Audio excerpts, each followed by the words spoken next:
Hello students, last lecture में हम लोगों ने बात किया था एक्सक्रिएशन इन ह्यूमंस, यानी ह्यूमंस के जो एक्सक्रेटरी सिस्टम है उसमें कौन कौन से मेन ऑर्गन्स आते हैं और उन ऑर्गन्स का क्या फंक्शन है। आज के इस लेक्चर में हम लोग बात करेंगे जो मेन एक्सक्रेटरी ऑर्गन है किडनी, किडनी के इंटरनल स्ट्रक्चर के बारे में और किडनी कैसे वर्क करती है, इन चीजों के बारे में आज हम लोग बात करेंगे। तो किडनी का जो इंटरनल स्ट्रक्चर है वो आपको यहाँ पे दिखाई दे रहा है। इंटरनल स्ट्रक्चर में क्या चीज दिखाई दे रहा है कि अगर किडनी का हम एक सेक्शन काटे तो हमें इस तरह से किडनी के अंदर दिखाई देता है, जिसमें मेन चीज जो आ रही है दिखाई दे रही है वो है नेफ्रॉन। ये नेफ्रॉन जो होता है दो चीजों से मिलकर के बना हुआ है, एक तो है वोमेन कैप्सूल और दूसरा जो है वो है ट्यूबूल्स। तो वोमेन कैप्सूल और ट्यूबूल्स कंबाइनली नोन एज नेफ्रॉन। इस किडनी के अंदर दो ब्लड वेसल्स आती हैं। हम लोगों ने इसके पहले वाले लेक्चर में भी देखा था कि दो ब्लड वेसल्स जो है वो किडनी में आती है, एक वो जो डर्टी ब्लड को किडनी में ले आती है और ये डर्टी ब्लड जो है वो सीधे कहां जाता है, नेफ्रॉन के अंदर जाता है, जहां पे ये फिल्टर होता है और फिल्टर होने के बाद जो इसके अंदर वेस्ट मटेरियल होते हैं वो इस ट्यूबूल्स के थ्रू यूरेटर में आ जाते हैं। ये यूरेटर है, जो यूरेटर यूरिनरी ब्लैडर को चला जाता है, ये यूरिन को ले जाता है। जो वेस्ट मटेरियल आएंगे वो लिक्विड फॉर्म में आएंगे और ये वेस्ट मटेरियल जो है वो यूरिनरी ब्लैडर में जाके कलेक्ट हो जाते हैं।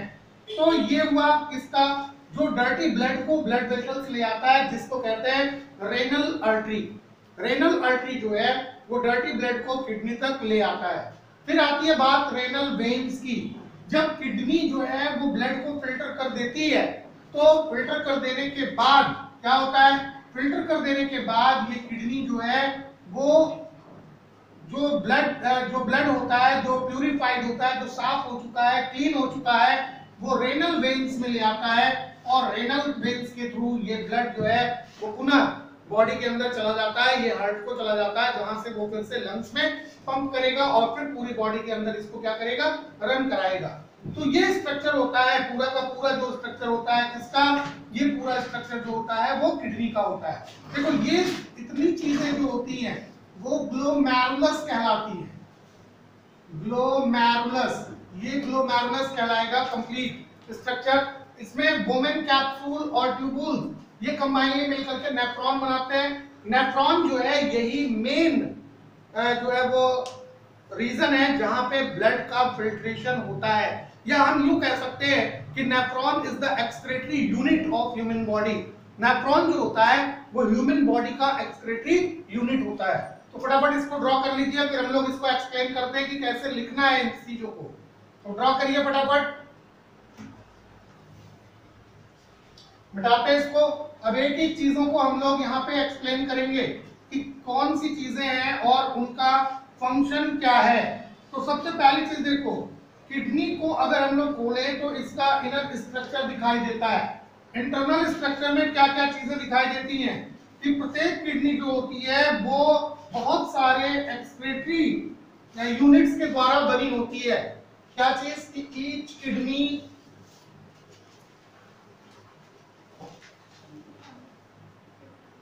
each kidney is made up of numerous excretory units called nephron। प्रत्येक किडनी जो होती है वो बहुत सारी एक्सक्रेटरी यूनिट से बनी होती है, जिसको नेफ्रॉन कहते हैं। क्या कहते हैं, नेफ्रॉन। नेफ्रॉन में क्या चीज हम लोगों ने देखा कि nephron has a cup shaped structure. Nephron has a cup shaped structure. Nephron में एक कप के शेप का स्ट्रक्चर होता है, जिसको हम लोग क्या कहेंगे, ये कप शेप्ड स्ट्रक्चर, जिसको हम लोग क्या कहते हैं, कप शेप्ड स्ट्रक्चर जो होता है इसको हम लोग क्या कहते हैं, अभी हम लोगों ने देखा क्या कहते हैं इसको, वोमेन्स कैप्सूल, जिसको वोमेन्स कैप्सूल कहते हैं। अभी a tube like structure, a tube-like structure comes out from the nephron is called tubule. एक ट्यूब लाइक स्ट्रक्चर जो होती है वो नेफ्रॉन से निकलती है, जिसको हम लोग क्या कहेंगे, ट्यूबूल्स कहते हैं। तो वुमेन कैप्सूल और इस ट्यूबूल को हम लोग कंबाइनली क्या कहते हैं, इसको हम लोग कंबाइनली कहते हैं जो है वो नेफ्रॉन। क्या कहेंगे इसको, कंबाइनली नेफ्रॉन कहते हैं। तो नेफ्रॉन में एक कप शेप स्ट्रक्चर होता है जिसको वुमेन कैप्सूल कहेंगे, और एक ट्यूब लाइक स्ट्रक्चर होता है जो नेफ्रॉन से निकलता है, और इसी को हम क्या कहते हैं, ट्यूबूल्स कहते हैं। तो अभी जो वुमेन कैप्सूल है इसमें बंडल ऑफ ब्लड कैपिलरीज पाई जाती है। Women's capsule contains a bundle of blood capillaries.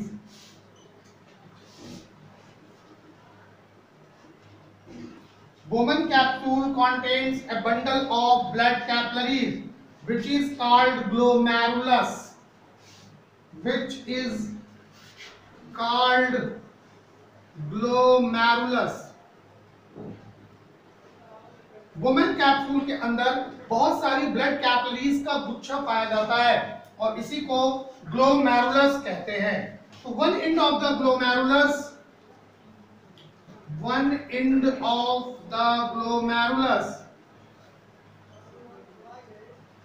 attached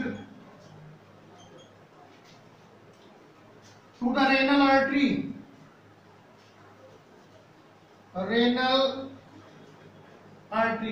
one and जो होता है ग्लोमेरुलस का वो रेनल आर्टरी से जुड़ा होता है, which brings dirty blood,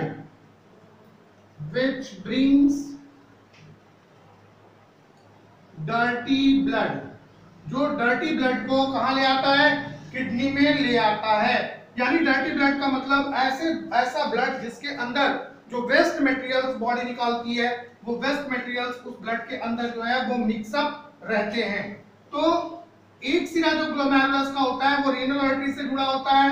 renal artery जो होती है वो डर्टी ब्लड्स को ले आती है, जिसके अंदर बहुत सारे वेस्ट मटेरियल्स जो है वो मिले हुए होते हैं। और जो दूसरा सिरा होता है, other end of glomerulus, comes out of the woman capsule,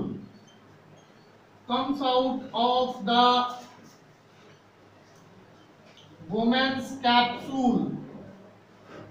जो दूसरा सिरा होता है इसका ग्लोमेरुलस का, जो वुमेन कैप्सूल से बाहर आता है ना, जो ब्लड कैपिलरी से कहां आता है, बाहर आता है, जो ट्यूबूल्स को सराउंडेड रहता है, and finally joins the renal when.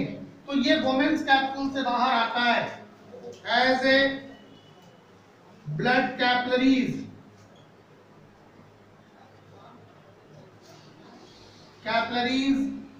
and surrounded to tubules, and then joined to the renal vein, जो बाद में जाके किसमें जुड़ जाता है, रेनल वेन में। ये फिल्ट्रेट ब्लड को ले जाता है, कैरी द क्लीन ब्लड, यानी ऐसा ब्लड जिसको किडनी ने क्या कर दिया है, फिल्टर कर दिया है, जिसके अंदर से वेस्ट मटेरियल्स जो हैं वो रिमूव्ड कर दिए गए हैं। तो जब वेस्ट मटेरियल्स उसके अंदर से निकल गए तो वो क्लीन ब्लड हो गया और ये क्लीन ब्लड को ले जाता है। तो क्लीन ब्लड को कौन ले जाता है, रेनल वेन, जबकि डर्टी ब्लड को कौन ले आती है, रेनल आर्टरी। तो ये कंप्लीट इंटरनल स्ट्रक्चर होता है किसका, किडनी का। अब ग्लोमेरुलस का फंक्शन क्या है, ग्लोमेरुलस का जो फंक्शन है वो ब्लड को फिल्टर करना है। ग्लोमेरुलस जो होता है वो ब्लड को फिल्टर करता है। The function of glomerulus the function of glomerulus is to filter the blood। जो फंक्शन है ग्लोमेरुलस का वो क्या है कि ये ब्लड को फिल्टर करती है, passing through it, passing through it. Glomerulus जो होता है वो ब्लड को फिल्टर करता है, जो ब्लड उसमें से हो करके गुजरता है। Only small molecule of substances, only small molecules of substances, only small molecule of substances present in blood like glucose, amino acid, like glucose, amino acid, salts, fats, urea and water, etc. pass through the glomerulus।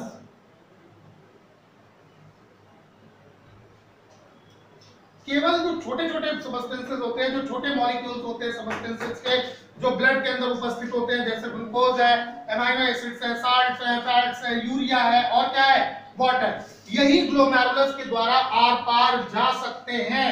केवल यही क्या कर सकते हैं, glomerulus से बाहर निकल सकते हैं और ये जा करके कलेक्ट हो जाते हैं फिल्ट्रेट के रूप में। कहां पे वुमेन कैप्सूल में, and get collected in the women's capsule, get collected in the women's capsule। यही जाके वुमेन्स कैप्सूल में क्या होते हैं, कलेक्ट हो जाते हैं। तो ये सारे ऐसे मटेरियल्स होते हैं जो बॉडी के लिए आवश्यक होते हैं। ये कभी भी यूरिन के साथ नहीं निकल सकते हैं, ये हमेशा जाके उस जगह पे कलेक्टेड हो जाएंगे। कहां पे, वुमेन्स कैप्सूल में कलेक्टेड हो जाएंगे एंड दोबारा क्या होगा, ये रिटर्न हो जाते हैं बॉडी को। क्योंकि अगर ये सब्सटेंसेस जो है वो किडनी इनको भी छान करके कहां भेज देगी, यूरिनरी ब्लैडर में, तो ऐसे में बॉडी के अंदर से जो न्यूट्रिएंट्स मटेरियल है वो कम होने लगेंगे और बॉडी जो है वो कमजोर होने लगेगी। तो इसलिए जो ह्यूमन बॉडी है उसको नेचर ने ऐसा बनाया है कि जो आवश्यक पदार्थ हैं बॉडी के डेवलपमेंट के लिए, बॉडी में एनर्जी के लिए, वो पदार्थ जो है वो किडनी के द्वारा फिल्टर नहीं किए जाते हैं, बल्कि वो उसमें से आर पार चले जाते हैं और जाके एक जगह पे कलेक्टेड हो जाते हैं, जहां से वो पुनः रिटर्न हो जाते हैं ब्लड के थ्रू, बॉडी के अंदर पुनः चले जाते हैं। केवल वेस्ट मटेरियल जो है, जैसे यूरिया है, जैसे यूरिक एसिड है, तो ये सारी चीजें जो होती हैं वो किडनी इनको फिल्टर कर देती है और किडनी फिल्टर करके इनको कहां भेज देती है, यूरिनरी ब्लैडर में भेज देती है। तो यूरिथ्रा के द्वारा जो है ये यूरिनरी ब्लैडर में जाकर के क्या हो जाते हैं, कलेक्ट हो जाते हैं, जहां पे टाइम टू टाइम यूरिथ्रा के थ्रू जो है वो बाहर भेज दिए जाते हैं। यानी यूरेटर जो होता है वो सारे वेस्ट मटेरियल को, जिसको किडनी ने फिल्टर किया है, उन सारे वेस्ट मटेरियल को क्या करता है, बाहर निकाल देता है और बाकी जितने भी आवश्यक पदार्थ हैं वो जाकर के वुमेन कैप्सूल में कलेक्ट रहते हैं और वुमेन कैप्सूल में कलेक्ट होने के बाद ये पुनः बॉडी को रिटर्न हो जाते हैं। तो इतनी चीजें आप लोगों को क्लियर हो गई होंगी, क्योंकि किडनी जो होती है वो सेलेक्टिव जो है वो रीअब्जॉर्प्शन करती है, यानी selected material can be reabsorbed by the kidney. जो सेलेक्टेड मटेरियल्स होते हैं जिनकी आवश्यकता बॉडी को है, ये मटेरियल्स जो होते हैं वो रीअब्सॉर्ब कर लिए जाते हैं, ताकि बॉडी के अंदर जो इंपॉर्टेंट सब्सटेंसेस हैं, जिनकी इंपॉर्टेंसी बॉडी में है, वो सारी चीजें बॉडी से बाहर ना जाने पाए।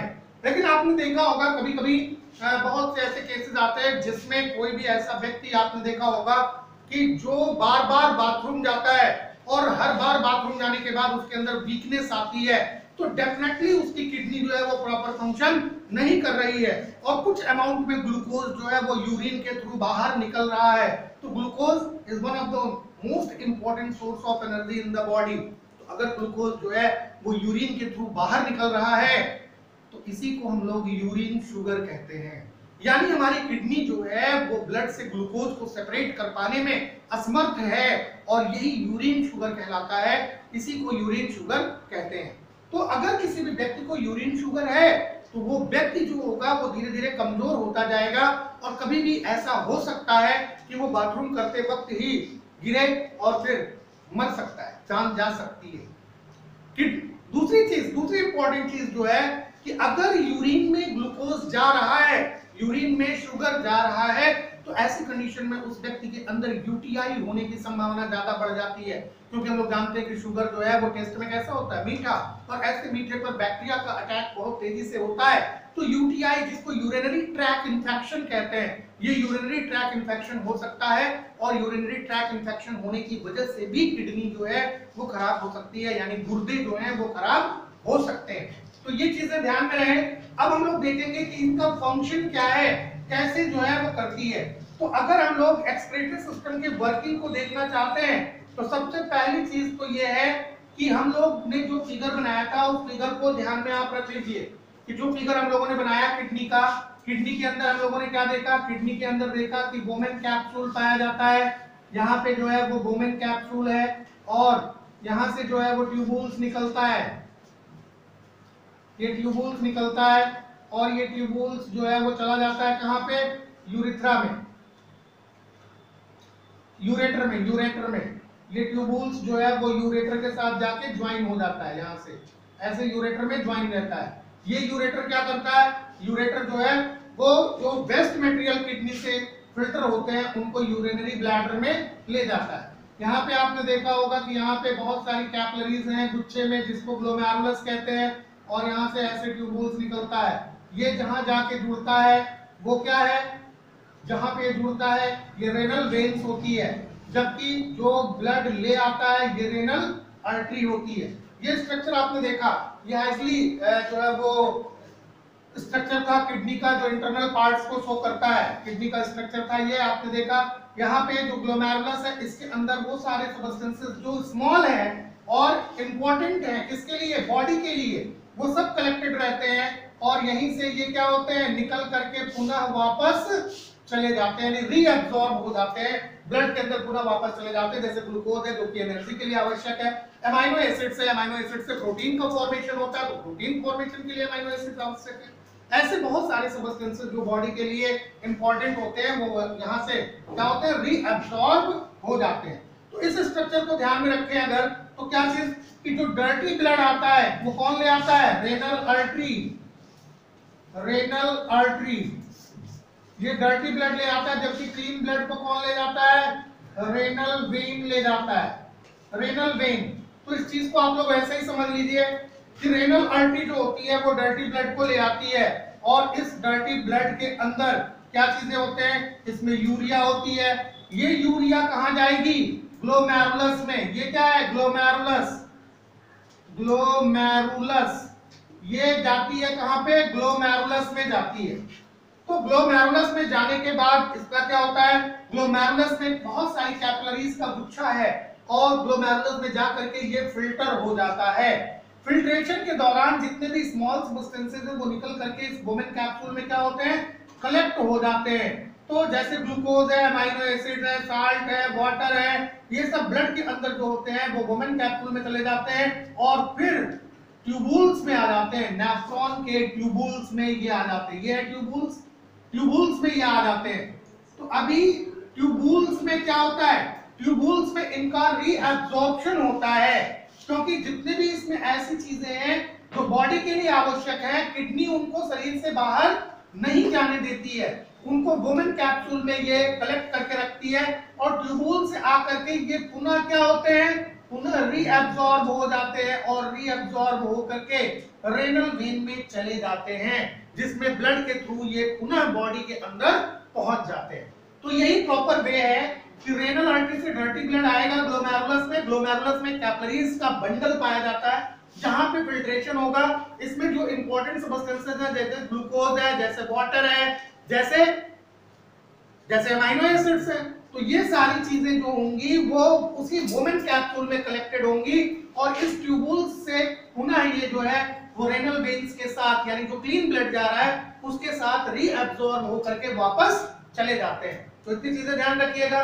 अब जो फिल्ट्रेट है जिसके अंदर यूजफुल सब्सटेंसेस है और वेस्ट सब्सटेंसेस है, ये दोनों जो है वो ट्यूबुल्स के थ्रू पास होंगे। अब ऐसे में जो यूजफुल सब्सटेंसेस होंगे वो रीअब्सॉर्ब हो जाएंगे, लेकिन जो सब्सटेंसेस यूजफुल नहीं है वो सीधे यूरेटर में आ जाते हैं। ये नॉट यूजफुल फुल सब्सटेंसेस है, ये पुनः किसमें आ जाएंगे, ये आ जाते हैं यूरेटर में, और यूरेटर से हो करके ये सीधे चले जाते हैं यूरिनरी ब्लैडर में। वहां यूरिनरी ब्लैडर में ये कलेक्ट हो जाएंगे जो बाद में यूरेट्रा के द्वारा बाहर निकाल दिए जाते हैं। तो अभी जो ट्यूबुल्स के अंदर लिक्विड बच जाता है वही यूरिन कहलाता है, और वही यूरिन जो होता है वो यूरेटर के थ्रू यूरिनरी ब्लैडर में आता है।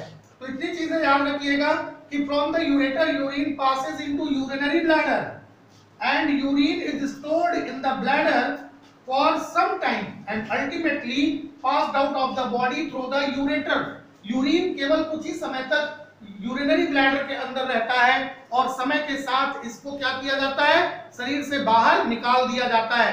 तो यूरेटर जो होता है वो केवल किडनी के द्वारा फिल्टर किए गए वेस्ट मटेरियल को लिक्विड के फॉर्म में ला करके कहां पे, यूरिनरी ब्लैडर में कलेक्ट करता है, और यूरिनरी ब्लैडर से जो है वो यूरिथ्रा रिस्पॉन्सिबल होता है जो टाइम टू टाइम क्या करता है, इन वेस्ट मटेरियल को शरीर से बाहर निकाल देता है। तो ये प्रॉपर फंक्शन है किसका, किडनी का।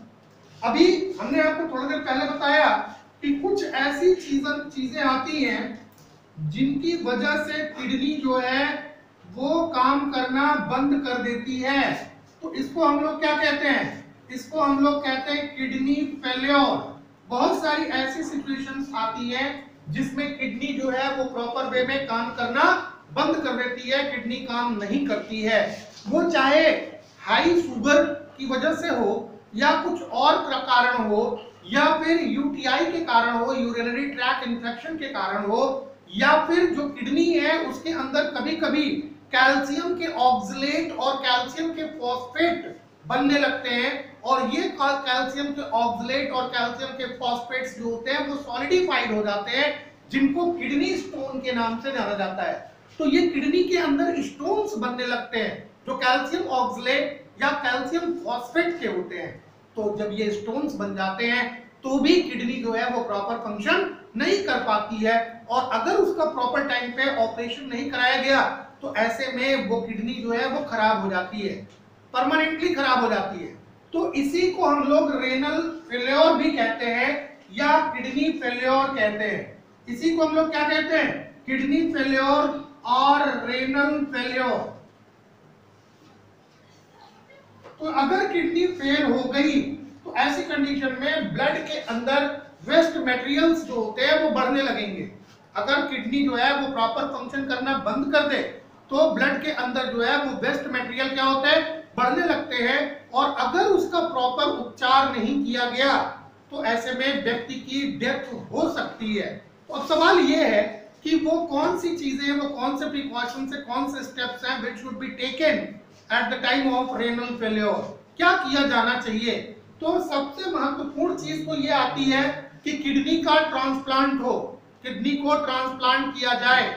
तो अभी किडनी को ट्रांसप्लांट करना थोड़ा सा जटिल प्रोसेस है, थोड़ा सा जो है वो कॉम्प्लेक्स प्रोसेस है, क्योंकि किडनी ट्रांसप्लांट करने के लिए किडनी के डोनर की भी आवश्यकता होती है।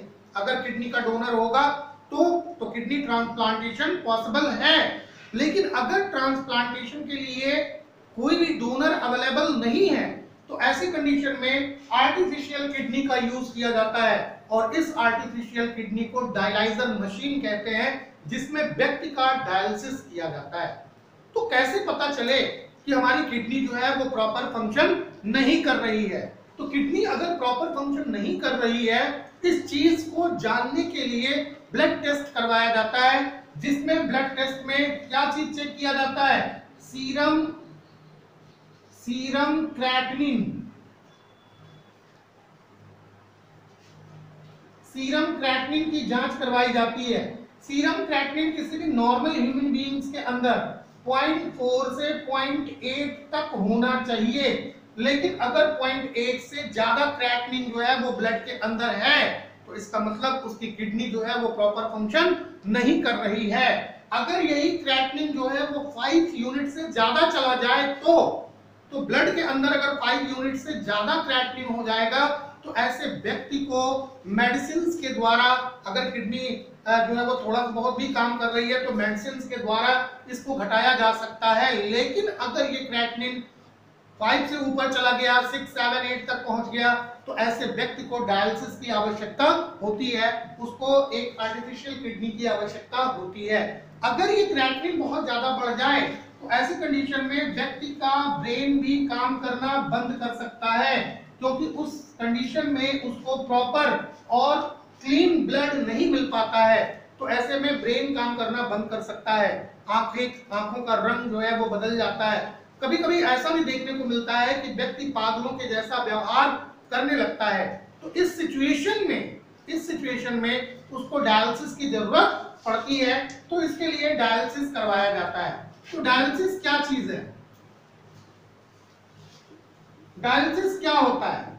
तो ऐसे में डायलिसिस के लिए क्या किया जाता है, डायलाइजर होती है। अभी तो जो है वो मशीन के द्वारा ये काम किया जाता है। डायलिसिस मशीन होती है, बड़े बड़े हॉस्पिटल्स में लगी हुई है। उस डायलिसिस मशीन में करते क्या है कि सबसे पहले बॉडी के अंदर देखते हैं कि कहाँ पे रेनल आर्टरी है, और उस रेनल आर्टरी में एक ट्यूब डालते हैं जिससे कि ब्लड जो है वो निकल करके बॉडी से कहाँ आता है, मशीन में आता है। और फिर मशीन में वो ब्लड जो है वो फिल्टर होता है। फिल्टर होने के बाद फिर वो ब्लड रेनल वेन्स के अंदर यहाँ पे या यहाँ पे कहीं पे भी एक ट्यूब जो है जो मशीन से बाहर निकल रही होती है उसको रेनल वेन्स में डाल दिया जाता है। तो बॉडी से ब्लड निकल करके कहाँ जाएगा, मशीन में। मशीन में वो ब्लड फिल्टर होता है और फिल्टर होकर के पुनः वापस आ जाता है ह्यूमन बॉडी के अंदर। तो इसी प्रोसेस को हम लोग क्या कहते हैं, डायलिसिस। तो डायलिसिस क्या चीज है कि the blood of a person, the blood of a person having kidney failure, having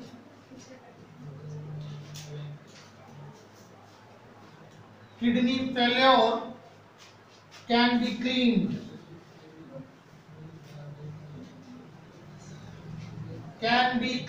regularly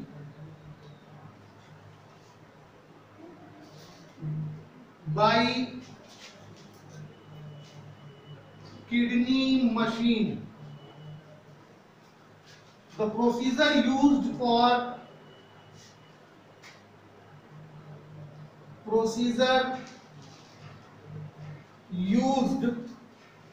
cleaning the blood,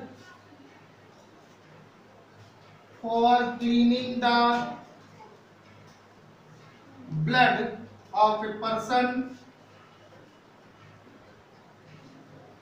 by separating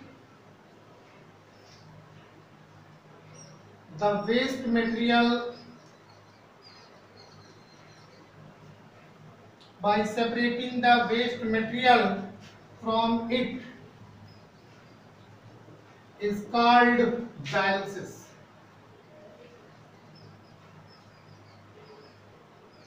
तो डायलिसिस किसे कहते हैं, वो प्रोसीजर जिसके द्वारा हम लोग ह्यूमन बॉडी के, किसी भी ह्यूमन की बॉडी के ब्लड को क्या करते हैं, उसके वेस्ट मटेरियल को अलग करते हैं ब्लड से। इसी प्रोसीजर को हम लोग क्या कहते हैं, डायलिसिस कहते हैं। तो डायलिसिस क्या होती है, अभी हमने आपको बताया कि डायलिसिस जो है वो प्रोसेस है जिसके द्वारा जो डर्टी ब्लड है उस डर्टी ब्लड से जो वेस्ट मटेरियल है उनको रिमूव आउट कर देना। यही प्रोसेस जो है वो मशीन के द्वारा करवाई जाती है और इसी को क्या कहते हैं, डायलिसिस।